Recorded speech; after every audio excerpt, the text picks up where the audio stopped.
عاملين ايه؟ يا رب تكونوا بخير. هنعمل البراونيز، الفادج براونيز. حاجة حلوة جدا بنطلبها في الكافيهات، هنعملها في البيت بطريقة سهلة جدا ومقادير بسيطة جدا.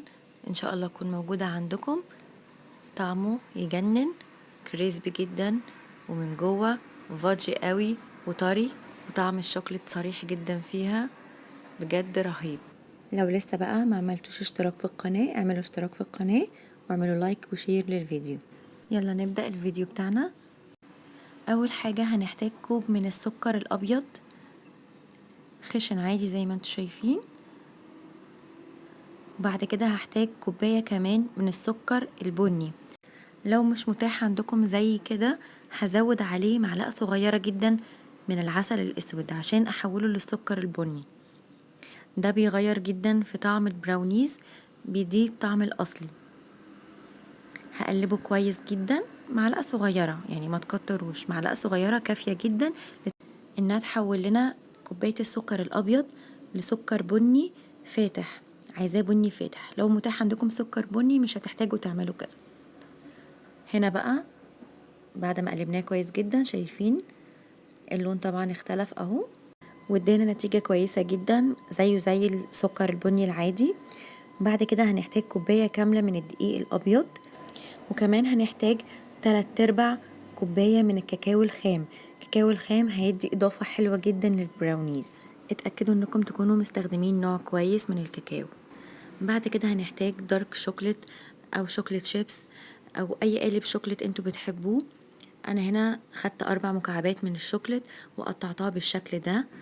بعد كده هحتاج معلقة كبيرة من القهوة، يعني لو شاربين قهوة أو اسبريسو ممكن تاخدوا منها معلقة كبيرة. أنا هنا حطيت ربع معلقة من القهوة على معلقة كبيرة من المية ودوبتهم في بعض. وهحتاج معلقة صغيرة من الفانيليا ومعلقة صغيرة من الملح.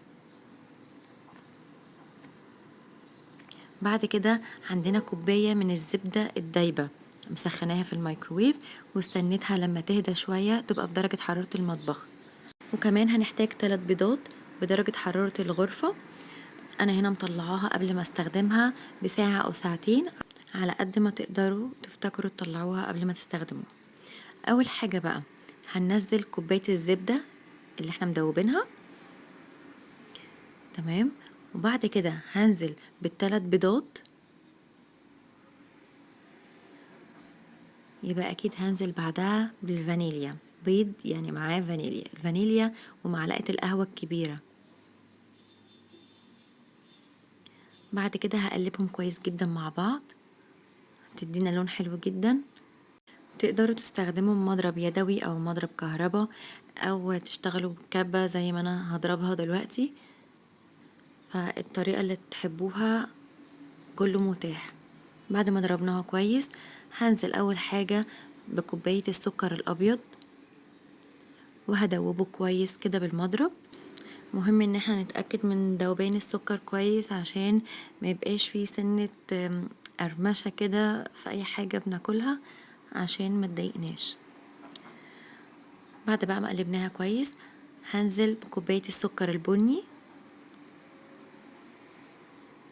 هنقلبها برضو كويس جدا.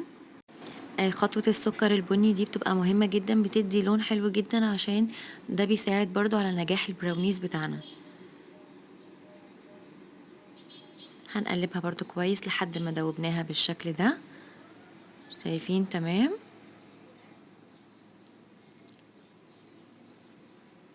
مش قادرة اقول لكم الريحة خطيرة، الميكس القهوة كده كان خطير قوي. بعد كده هننزل بكوباية الدقيق الابيض.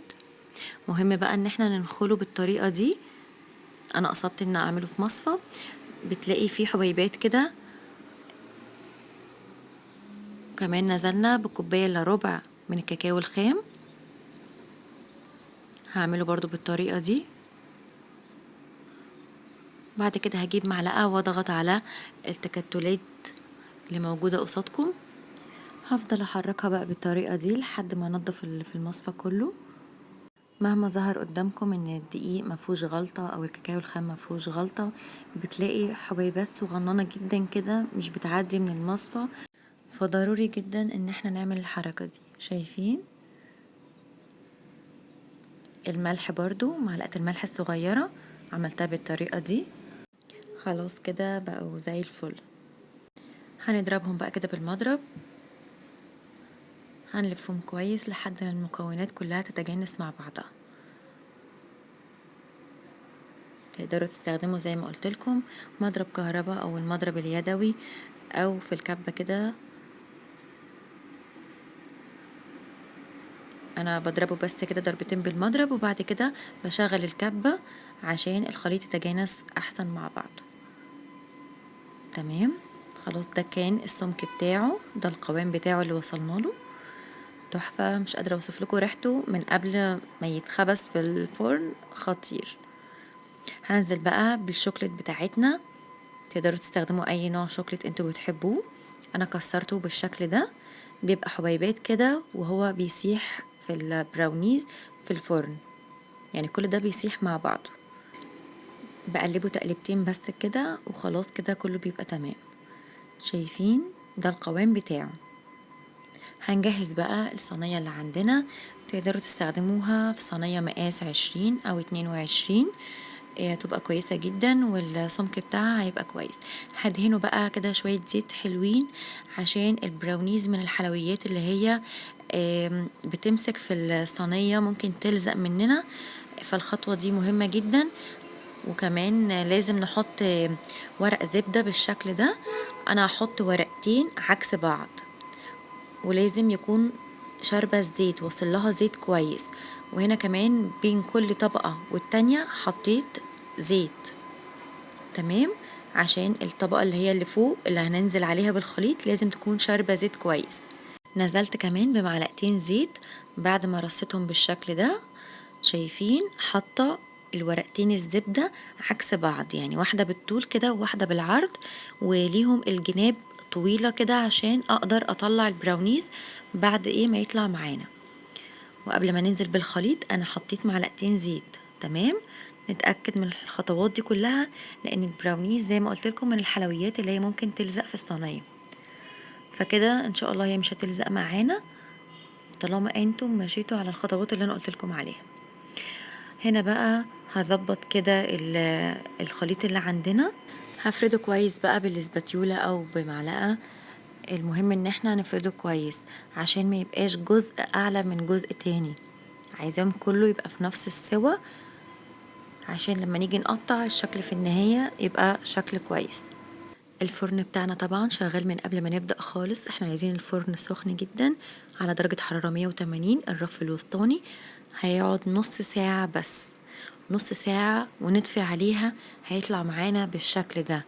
تحفة، كريسبي جدا من فوق ومن الجناب ومن جوه، من النص بيبقى فادج كده طري حلو جدا.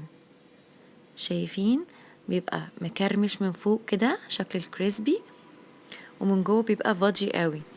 هنسيبه 10 دقايق او ربع ساعة يبرد، وبعد كده هنبدأ نقطعه.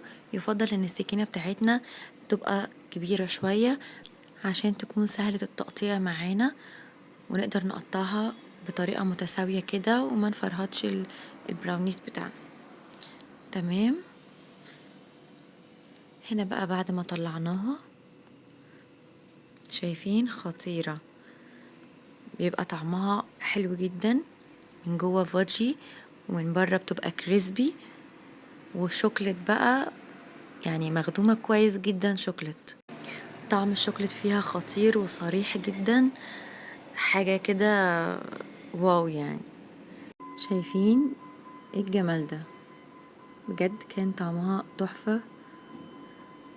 من قريب بقى هضغط لكم عليها، طرية جدا بجد، من فوق كريسبي ومن جوه فادجي قوي وطرية.